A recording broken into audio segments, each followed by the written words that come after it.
Iran, as you know, was taken over by the Islamic regime under Ayatollah Khomeini in 1979. Prior to that, while of course Iran was hardly a democracy, it was certainly a lot more secular and modern. And that if you look, for example, at images of how women dressed and so on, they're dressed very differently from how they've been dressing over the past nearly 5 decades. And as many of you who are aware of the Iranian reality, many people in Iran have not been happy with the Islamic regime. And so certainly within the context of their own country, many people are desperate to get out of the grip of the Islamic regime. So that's issue one.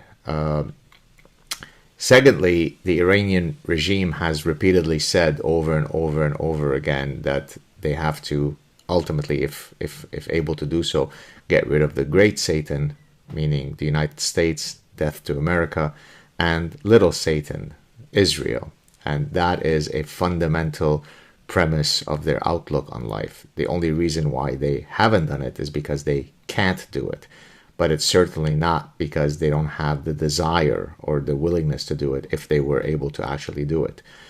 For many, many years, there have been endless number of diplomatic attempts to ensure that Iran does not develop a nuclear weapon.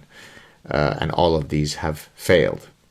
And so, as often happens in life, there's a tipping point where you have to act.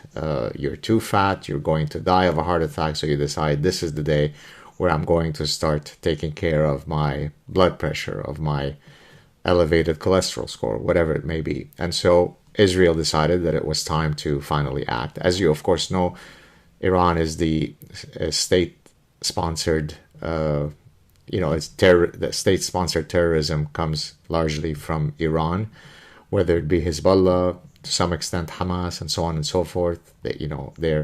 They have all of their proxies in my home country of Lebanon. And so one can simply ask the question, has the Iranian regime over the past nearly 50 years been a force for good or not? Would it be better if the world had an Iran that was more secular and modern, or a world where within the eschatology of the Iranian regime, they welcome an end of times battle? They've said it. It's literally part of their Shia doctrines. And so it doesn't take a profoundly astute student of Iran to understand that this is a regime that most sane people in the world would say is probably the cause, not probably, is the cause of incredible instability.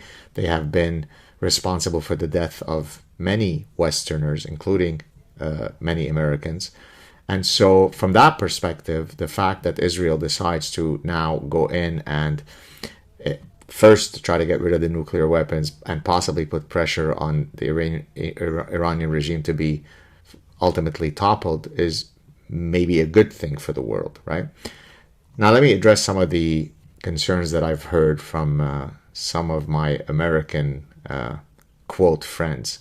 And I use that term very loosely. So some libertarians who are very much also isolationists say, here are the Jews who are again bringing us into an unnecessary war. Well, first of all, right now the United States is not directly involved in that battle. I mean, you could argue that, of course, the United States gives a lot of funding to Israel, so in that sense they are involved. But the actual fighting, the actual hitting of those targets doesn't involve directly the United States. Isolationism is fine unless you're dealing with someone who would be perfectly happy to get rid of you if they were able to do so. So the Iranian regime has repeatedly stated for nearly 50 years that it is a fundamental objective of theirs to destroy the United States. So for most sane people, they would say, hey, if we can get rid of that enemy who either directly or indirectly has been the cause of many threats to us meaning the United States, then you would think that that is certainly a good objective to pursue, namely to topple that regime. So the idea that you should be isolationist. Well, nobody's asking the United States to go in with boots on the ground to, to fight the Iranians in Tehran, right? Okay, so that's number one. Number two, people say, well, why is it that the fucking Jews can have a nuclear weapon, but not the Iranians, right? I mean, exactly. I mean, why does a chef use a knife, and why can't a serial killer have the knife? That's probably not a good analogy. Let's draw another one. I mean, my 8-year-old son wore a clown suit, so why can't John Wayne Gacy wear a clown suit? I mean, why is it that the 8-year-old can wear a clown suit and not the serial killer of young boys who used to dress in a clown suit? I mean, surely we understand that Israel having nuclear weapons doesn't pose the same threat to the world as Iran having nuclear weapons. And from Israel's perspective, given the fact that Iran has said that their number one objective is to annihilate the Zionist entity, the cancer, then it probably is not difficult to understand why they might want to get rid of those nuclear capabilities, right? And then you have other people saying this is a manifestation of the Zionist project of expansion. I mean, it is difficult to imagine someone being so idiotic. And yes, that is anti-Semitic, because to say was this the optimal strategy to take out the Iranian nuclear sites now, that's perfectly fine. You're debating actual cause. But when you start hallucinating about illusory realities only because it is related to Israel, the Jewish state, then that tends to suggest that you have dark impulses in your heart, right? Israel gave back the entire Sinai to Egypt on the condition that Egypt signs a peace treaty, which they ended up signing in the Camp David Accords in 1978 with Anwar Sadat, right?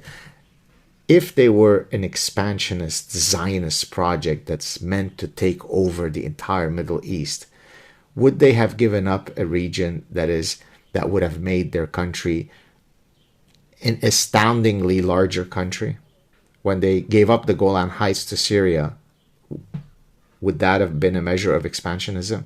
So in what world would it make sense for them to be attacking the nuclear facilities all around Iran, and that is just some frivolous war that the Zionists are engaging in because they want to expand their territory? But between Israel and Iran, there are many other countries. Explain to me geographically, for those of you who know mathematics, the four color problem, how to color the map of the world such that no two countries share the same color. How do we get from Israel to Iran as a territorial expansionist project while skipping all the countries in between? So what kind of talk is that, to think that Iran cannot have nuclear weapons for the same reasons that felons are not allowed to purchase automatic weapons? Because a law-abiding person is allowed to have a gun. A felon is not allowed to have a gun. Both of these people are human beings. One of them, because of their status as a felon, can't have a gun. So France can have nuclear weapons. Britain can have nuclear weapons. Israel can have nuclear weapons. United States can have nuclear weapons, because we recognize that those countries do not share the same outlook on the world as, say, Iran. It's not that there is anything dispositional about Iranian people that makes them incapable of having weapons. It's the Iranian regime that has a very clear objective, and that is to destroy Great Satan and Little Satan if they had the possibility to do so. So do you not think, for all of you libertarian isolationists, if Iran had the capacity to create a dirty nuclear bomb or a ballistic nuclear bomb, would that make Americans feel safer? Would that add to the likelihood of the national security of the United States, or would it hinder it? So stop saying things like Zionist and the Jews and so on. Just look at it using Occam's razor. Try to rise to the occasion. Okay? If France right now were to take, had it not been Israel who did what they did, but it was France, would you have said the same kind of venom? The French expansionist colonialist project? No, you would probably say that the French decided that for whatever reason it was imminent for them to take out the nuclear capabilities of Iran. This is exactly what's happening with Israel. If Israel had the assuredness that, Iran would never cause them any threats, they might have a different perspective on the issue. But the reality is, as I've repeatedly said, this is their central mission in life. By the way, I've interacted with tons of Iranian students, many of whom come here to do, graduate degrees and so on. They will tell me how much they despise the Islamic regime. Very educated people, very sophisticated people with an incredibly rich heritage, with an incredibly rich culture that predates Islam by thousands of years.